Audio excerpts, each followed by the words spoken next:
لباس پہنتے ہوئے پہلے کون سا بازو پہنیں گے یا پہلے کون سا پائنچا؟ دایاں. اور جوتا پہنتے وقت جی پہنتے وقت دایاں ہی پہنیں گے اور اتارتے وقت بایاں. وضو کی سنتیں: پہلے بسم اللہ پڑھیے، پھر مسواک سے دانت صاف کیجیے، پھر اپنے دونوں ہاتھ 3 مرتبہ دھوئیے، پھر منہ بھر کر کلی کیجیے، ناک میں پانی زور سے چڑھائیے اگر روزہ نہ ہو تب، ورنہ اگر روزہ ہو تو بہت اوپر نہیں لے جائیے کہ کہیں حلق کے پار پیٹ میں نہ چلا جائے. پھر اپنا چہرہ 3 مرتبہ دھوئیے، اس کے بعد دایاں ہاتھ کوہنی سمیت 3 مرتبہ، اسی طرح بایاں ہاتھ کوہنی سمیت 3 مرتبہ. کوہنی کس کو کہتے ہیں؟ ایلبو کو. پھر سر اور کانوں کا مسح کیجیے. مسح کے بعد اپنا دایاں پاؤں ٹخنے سمیت 3 مرتبہ. ٹخنا یعنی اینکل گیلا ہونا چاہیے انکلوڈنگ اینکل. اور اسی طرح بایاں پاؤں ٹخنے سمیت 3 مرتبہ دھوئیے. اب آپ تو ٹیپ کے آگے رکھ لیتے ہیں تو پھر 3 مرتبہ کا کیا، جیسے 3 دفعہ آپ مل لیتے ہیں تو وہ 3 کی نیت ہو جاتی ہے. اب ہٹا کے کرنے میں تو بہت دیر لگ جائے گی اور پانی بھی بہت ضائع ہو جائے گا اور وقت بہت لگے گا. تو آپ اس کو جیسے 1 دفعہ دھویا ملا، پھر دوسری دفعہ، پھر تیسری دفعہ، تو اس میں کیا ہوگا، ایک نیت ایک طرح سے. یا اگر موو کر سکتے ہیں تو آگے پیچھے کر لیں. یہ مسلم اور ابو داؤد کی روایت ہے. زبان اور تالو بھی صاف کریں. تالو کس کو کہتے ہیں؟ پیلٹ کو، یعنی اوپر کے، یعنی زبان ہماری جس حصے کو لگتی ہے منہ کے، وہ تالو کہلاتا ہے. اس طرح کھانے کی جمی ہوئی تہہ صاف ہو جاتی ہے اور بیماریاں نہیں ہوتی. گھر سے وضو کر کے نماز کے لیے جانا افضل ہے. رسول اکرم صلی اللہ علیہ وسلم وضو کے وقت ہاتھ اور پاؤں کی انگلیوں میں خلال کرتے تھے. خلال کا لفظ ہے نا خلل سے، یعنی انگلیوں کے بیچ میں دوسری انگلی ڈالنا. یعنی ہاتھوں کا خلال تو عموماً دونوں ہاتھوں کو ایک دوسرے میں ڈالنے سے ہو جاتا ہے، لیکن پاؤں کا خلال جو ہے وہ مختلف طرح سے ہوگا. یعنی وہ یک بارگی نہیں کریں گے بلکہ چھوٹی انگلی کے ساتھ کریں. ایک ہاتھ کی انگلیاں دوسرے ہاتھ کی انگلیوں میں ڈال کر خلال کریں اور پاؤں کی انگلیوں میں خلال الٹے ہاتھ کی چھنگلی یعنی سب سے چھوٹی انگلی کے ساتھ کریں.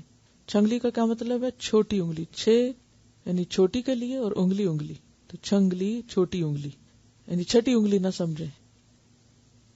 یہ دونوں عمل وضو کا حصہ ہیں تاکہ انگلیوں کا کوئی درمیانی حصہ بھی خشک نہ رہے، کیونکہ آپ کو معلوم ہے کہ اگر وضو کے فرائض یعنی جن حصوں کا دھونا فرض ہے، اگر اس میں سے ایک بال کے برابر بھی جگہ خشک رہ جائے تو وضو نہیں ہوتا. اور خصوصاً اگر ایڑیاں خشک رہ جائیں تو اس کے لیے تو بہت سخت وعید بھی ہے. ویل للعقاب من النار. عقاب یعنی ایڑیوں کے لیے آگ سے ہلاکت ہے. وضو سے پہلے بسم اللہ ضرور پڑھیے، اور اتنا ہی کافی بسم اللہ کہنا. آپ صلی اللہ علیہ وسلم نے فرمایا ہر وہ کام جس کے شروع میں بسم اللہ نہ پڑھی جائے وہ بے برکت ہوتا ہے. ایک اور روایت میں آتا ہے اس شخص کا وضو نہیں جو شروع میں بسم اللہ نہیں کہتا. یعنی اتنی تاکید ہے. ابو داؤد اور دارمی کی روایت ہے اس شخص کی نماز نہیں جس کا وضو نہیں. رسول کریم صلی اللہ علیہ وسلم جب وضو کرتے تو پانی کا ایک چلو لیتے اور اس کو اپنے حلق کے نیچے داخل کرتے، اس سے داڑھی کا خلال کرتے.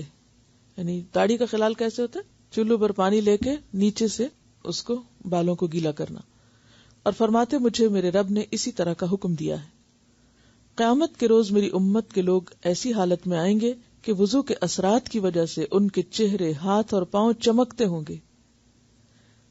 تم میں سے جو شخص اس چمک اور روشنی کو زیادہ بڑھا سکتا ہو تو ضرور بڑھائے، کیونکہ قیامت کے دن تو اندھیرا ہی اندھیرا ہوگا.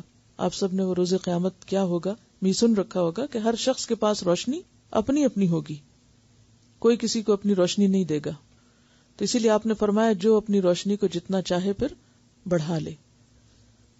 ہاتھ اور پاؤں کوہنی اور ٹخنوں سے کچھ اوپر تک تقریباً 1 انچ دھونا باعث فضیلت ہے.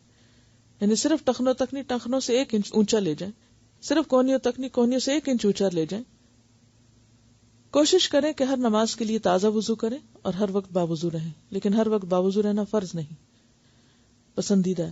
جو شخص مکمل وضو کر کے مندرجہ ذیل کلمہ شہادت پڑھے تو اس کے بعد اس کے لیے جنت کے 8 دروازے کھول دیے جاتے ہیں کہ جس سے چاہے داخل ہو جائے.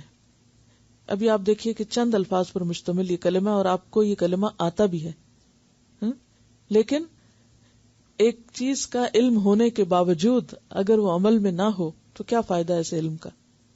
تو کرنا کیا آپ کو؟ اس کی عادت ڈالنا ہے. عادت ڈالنے کے لیے جو پہلے دن طریقہ بتایا گیا تھا کہ ایسی چیزیں لکھ کر مختلف جگہوں پر چند دن کے لیے اسٹک کر دیں، حتیٰ کہ دیکھتے دیکھتے آپ کو عادت ہو جائے، اور جب عادت ہو جائے تو پھر آپ دیکھیں گے کہ آپ کو شعوری کوشش کی بھی ضرورت نہیں رہے گی۔ کلمہ کیا ہے؟ اشہد ان لا الہ الا اللہ وحدہ لا شریک لہ واشہد ان محمدا عبدہ ورسولہ، میں گواہی دیتا ہوں کہ اللہ تعالیٰ کے سوا کوئی معبود نہیں، وہ اکیلا ہے، اس کا کوئی شریک نہیں، میں گواہی دیتا ہوں کہ محمد صلی اللہ علیہ وسلم اللہ تعالیٰ کے بندے اور اس کے رسول ہیں۔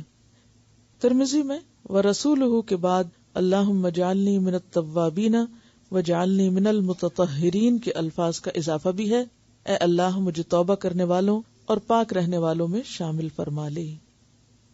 وضو کے بعد 2 نفل پڑھنا بہت ہی پسندیدہ عمل ہے۔ ان نوافل کو جو عام نمازوں کی سنت فرض کے علاوہ ہوں، جو خاص وضو کے بعد کیے جائیں جبکہ وضو ابھی گیلا گیلا ہو، تو اس کے بارے میں ایک روایت میں آتا ہے رسول کریم صلی اللہ علیہ وسلم نے حضرت بلال سے پوچھا، اے بلال، اسلام لانے کے بعد تمہارا وہ کون سا عمل ہے جس پر تمہیں بخشش کی زیادہ امید ہو؟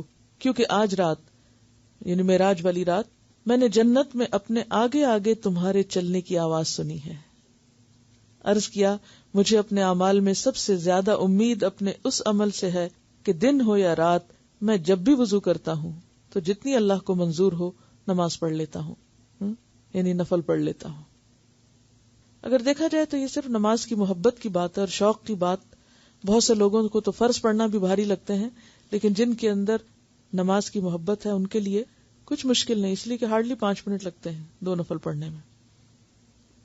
لیکن ہم 5 منٹ ٹیلی فون پر تو لگا سکتے ہیں، مگر کبھی خاص وضو کر کے 2 نفل پڑھنا اور بغیر کسی حاجت یا بغیر کسی وجہ کے صرف اور صرف اللہ کی خوشنودی اور رضا کے لیے، تو جو بندہ اللہ کی خوشی کے لیے کام کرتا ہے کیا اللہ اس کو خوش نہ کر دے گا؟ وَلَسَوْفَ يَرْضَىٰ۔ چلیے